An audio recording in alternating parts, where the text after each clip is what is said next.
নমস্কার, আমি প্রবীর মণ্ডল আর আপনারা দেখছেন প্রবীর সোশ্যাল ব্লগ।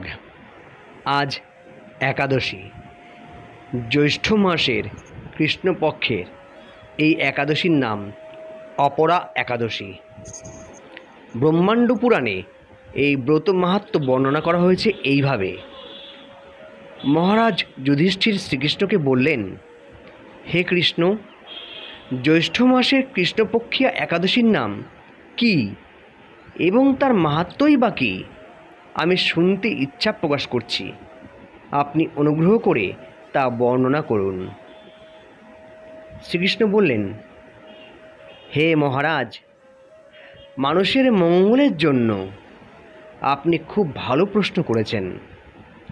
বহু পুণ্য প্রদানকারী, মহাপাপ বিনাশকারী ও পুত্র দানকারী এই একাদশী অপরা নামে খ্যাত। এই ব্রত পালনকারী ব্যক্তি জগতে প্রসিদ্ধি লাভ করে। ব্রহ্মহত্যা, গোহত্যা, ভ্রূণহত্যা, পরনিন্দা, পরশ্রী গমন, মিথ্যা ভাষণ প্রভৃতি গুরুতর পাপ এই ব্রত পালনে নষ্ট হয়।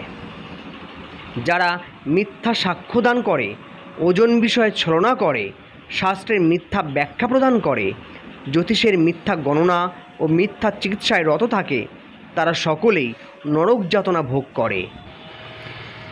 এ সমস্ত ব্যক্তিরাও যদি এই ব্রত পালন করে তবে তারা সমস্ত পাপ থেকে মুক্ত হয়। ক্ষত্রিয় যদি স্বধর্ম ত্যাগ করে যুদ্ধক্ষেত্র থেকে পালিয়ে যায় তবে সে ঘোরতর নরকগামী হয়, কিন্তু সেও এই ব্রত পালনে মুক্ত হয়ে স্বর্গগতি লাভ করে।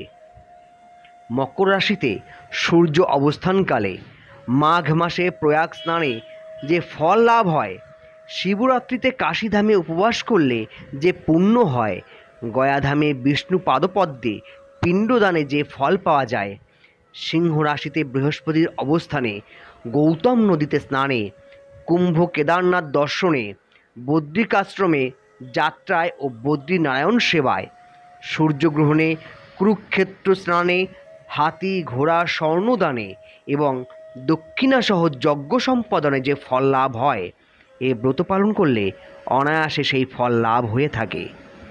এই অপরা ব্রত পাপরূপ বৃক্ষের কুঠার স্বরূপ, পাপরূপ কাষ্ঠের দাবাগ্নির মতো, পাপরূপ অন্ধকারে সূর্য সদৃশ এবং পাপহস্তির সিংহস্বরূপ। এই ব্রত পালন না করে যে ব্যক্তি জীবন ধারণ করে জলে বুদবুদের মতো, তাদের জন্ম মৃত্যুই কেবল সার হয়। অপরা একাদশীতে উপবাস করে বিষ্ণু পূজা করলে সর্বপাপ মুক্ত হয়ে বিষ্ণুলোকে গতি হয়। এই ব্রতকথা পাঠ ও শ্রবণ করলে সহস্র গোদানের ফল লাভ হয়। হরে কৃষ্ণ, কৃষ্ণ কৃষ্ণ হরে হরে, হরে রাম, রাম রাম হরে হরে। কৃষ্ণায় বাসুদেবায় হরে পরমাত্মনে প্রণত ক্লেশনাশায় গোবিন্দায় নমো নমঃ।